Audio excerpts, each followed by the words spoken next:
Hello and very good evening students, कैसे हैं आप सब लोग। मैं कलश गोयल स्वागत करती हूं आप सभी का आपके चैनल अकाउंटिंग गुरुजी पर। वेल स्टूडेंट्स, आज की जो हमारी क्लास रहने वाली है उसमें हम बात करने वाले हैं एक बहुत ही इंटरेस्टिंग टॉपिक के बारे में, जिसमें हम आपको बताएंगे रिड्रेसल एजेंसीज के बारे में। रिड्रेसल एजेंसीज ऐसी क्या क्या कौन कौन सी हैं जिनके थ्रू हम अपने क्लेम्स कर सकते हैं, कंज्यूमर्स अपने क्लेम कर सकते हैं। उनको कोई प्रॉब्लम हो रही है प्रोडक्ट से रिलेटेड या उनको कोई लॉस हुआ है तो वो कहाँ से रिड्रेसल ले सकते हैं, वो क्या क्या एजेंसीज हैं उनके बारे में आज बात करेंगे। लेकिन उससे पहले अगर आपने लिंक को शेयर नहीं किया है और वीडियो को चैनल को सब्सक्राइब नहीं किया है तो जल्दी से चैनल को सब्सक्राइब कर लीजिए। और अब हम पढ़ते हैं अपने टॉपिक के बारे में। जैसे मैंने आपको बताया कि आज हम रिड्रेसल एजेंसीज के बारे में बात करने वाले हैं। तो स्टूडेंट्स, रिड्रेसल एजेंसीज क्या होती हैं? रिड्रेसल एजेंसीज वो होती हैं जिनसे हम अपने क्लेम्स कर सकते हैं, कंज्यूमर्स अपने क्लेम्स कर सकते हैं। अब कंज्यूमर्स के साथ क्या होता है, कई बार ऐसा हो जाता है कोई प्रोडक्ट लेकर आए, उसमें कोई प्रॉब्लम आई और ऐसा हुआ कि वो बहुत महंगा प्रोडक्ट था और इतना ज़्यादा उसमें हमें लॉस हो गया कि हम बेयर नहीं कर पा रहे हैं या हमें लॉस हुआ है। तो ये वाली बात यहाँ पर आती है कि अगर हमें कोई भी प्रोडक्ट सेल कर रहा है कोई भी सेलर, तो वो ये देख कर करे कि उस प्रोडक्ट में अगर कोई कंप्लेंट है तो उसको रजिस्टर किया जाए, और अगर वो कंप्लेंट रजिस्टर नहीं हो रही है या उसमें आगे भी हमें कोई प्रॉब्लम आ रही है तो क्या क्या रिड्रेसल एजेंसीज हैं जहाँ से हम क्लेम करके अपना पैसा ले सकते हैं, वो सारी बातें यहाँ पर आती है। तो उसके बारे में आज बात करेंगे। लेकिन उससे पहले एक बात समझना जरूरी है कि कंज्यूमर प्रोटेक्शन एक्ट एक्चुअल में था क्या। तो कंज्यूमर प्रोटेक्शन एक्ट स्टूडेंट एक ऐसा एक्ट था जो कंज्यूमर्स के इंटरेस्ट को बचाने के लिए बनाया गया था। इसका मेन ऑब्जेक्टिव था to provide better protection of the interest of the consumers. Consumer के इंटरेस्ट को एक बेटर प्रोटेक्शन मिल सके, उनको प्रोटेक्ट किया जा सके कि आगे उनको जो भी प्रॉब्लम्स हो सकती हैं किसी भी तरीके की हो, चाहे वो प्रॉब्लम वो अगर हो रही है तो उससे किस तरीके से उनको प्रोटेक्ट किया जाए, उसके लिए क्या बनाया गया था, सेफगार्ड जो प्रोवाइड किए गए थे वो इस एक्ट में प्रोवाइड किए गए थे। ओके, नेक्स्ट इसमें बात करते हैं आगे अपने रिड्रेसल्स के बारे में। अब जो ये एक्ट था ये इनेक्टेड था, इसका ऑब्जेक्टिव जैसे मैंने आपको बताया कि बेटर प्रोटेक्शन हो सके हमारे कंज्यूमर्स का। It applies to all goods and services and covers all sectors, private, public और कोऑपरेटिव। ये सभी सेक्टर्स को क्या कर रहा था, कवर कर रहा था। पब्लिक हो, चाहे वो सेक्टर प्राइवेट हो या फिर वो कोई भी सेक्टर कोऑपरेटिव सेक्टर हो, उन सब में ये वाला एक्ट चलना था। Next, the consumer protection act is a weapon in the hands of consumers. ये कंज्यूमर्स के हैंड में, हाथों में एक एज अ वेपन वर्क कर रहा था, उनके लिए एक हथियार था कि अगर उनको कोई प्रॉब्लम हो रही है तो वो उससे कैसे बाहर निकले।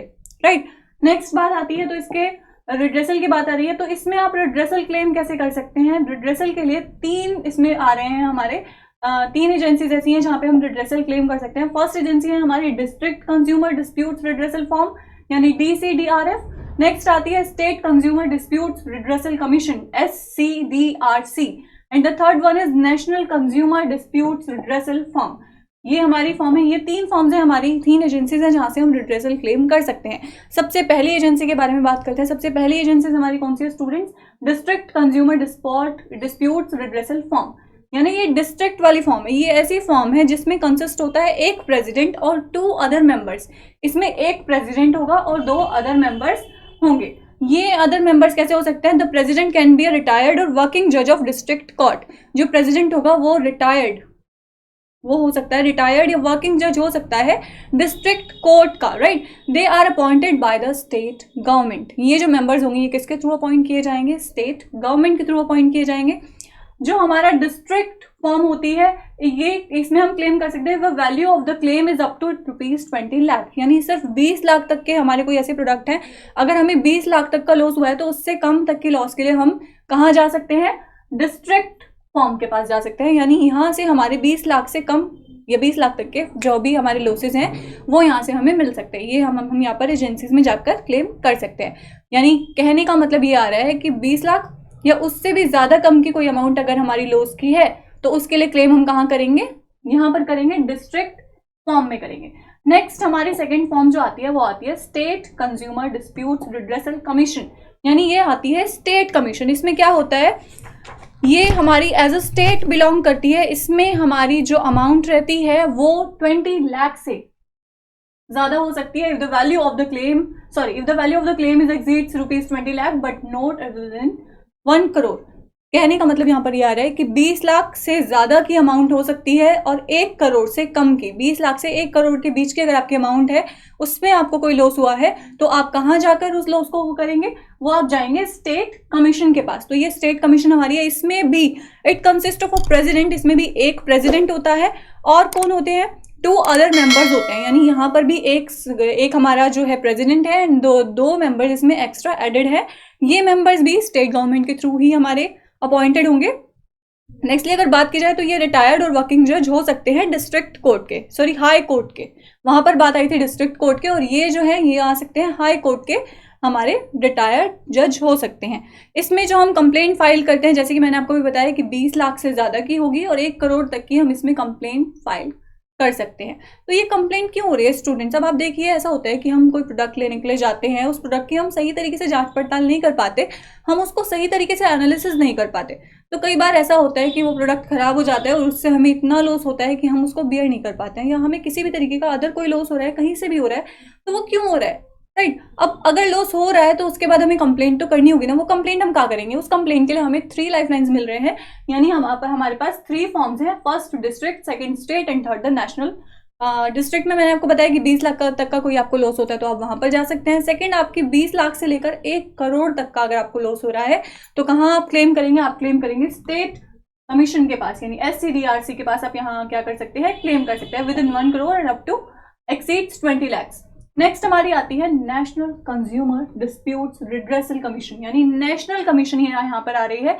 ये कमीशन जो होती है इसमें एक आपका कौन होता है? एक होता है प्रेसिडेंट और 4 मेंबर्स इसमें एडिशन में होते हैं।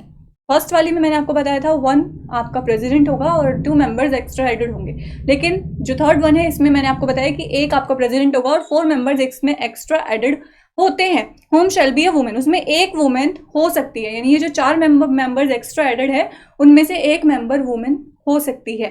Okay, they are appointed by the central government. इनको कौन अपॉइंट करेगा? सेंट्रल गवर्नमेंट अपॉइंट करेगी। The complaint can be filed in national commission, ये जो कंप्लेंट फाइल होगी वो नेशनल कमीशन के पास फाइल होगी। If the value of the goods covered 1 crore, अगर हमारे गुड्स की यानी हमारे सामान की वैल्यू 1 करोड़ से ज्यादा की है, क्योंकि यहाँ पर आपका फर्स्ट वन में था कि अगर आपके सामान की वैल्यू 20 लाख से कम है, 20 लाख से कम का आपका लॉस है, तो आप वहां जाएंगे फर्स्ट वन में। सेकंड आपका आया था स्टेट वाला, तो इसमें अगर आपके सामान की वैल्यू 20 लाख से लेकर 1 करोड़ तक है, 1 करोड़ से कम, तो यहाँ आप जाएंगे स्टेट कमीशन के पास। नेक्स्ट लास्ट वन आपका आता है नेशनल कमीशन, तो इसमें अगर आपके सामान की वैल्यू 1 करोड़ से भी ज्यादा की आ रही है, आपको 1 करोड़ से ज्यादा का लॉस हो रहा है, तो आप कहाँ जाएंगे? नेशनल कमीशन के पास जाएंगे। यहाँ से आपके जो डिस्प्यूट्स हैं वो क्या हो जाएंगे? सोल्व हो जाएंगे और आप कंप्लेंट यहाँ पर कर सकते हैं। ओके, तो इसमें जो कंप्लेंट होती है वो विद इन 30 डेज की जाती है, यानी 30 दिन के अंदर अंदर 1 करोड़ अगर आपकी वैल्यू आ रही है तो 30 दिन के अंदर अंदर आपको कंप्लेंट करना मैंडेटरी होता है। आपने सामान लिया, उसके बाद अगर ऐसा हो रहा है कि आपको जब प्रॉब्लम आ रही है तो 30 दिन के अंदर अंदर आपको उसकी कंप्लेंट करनी होती है।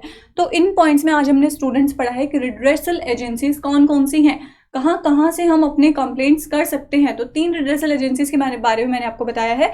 सबसे पहले जो हमारी रिड्रेसल एजेंसीज थी स्टूडेंट, वो थी डिस्ट्रिक्ट कंज्यूमर डिस्प्यूट्स कमीशन, यानी डिस्ट्रिक्ट वाली, जहां पर आप 20 लाख से कम की आपकी वैल्यू अगर थी प्रोडक्ट की तो आप जा सकते थे।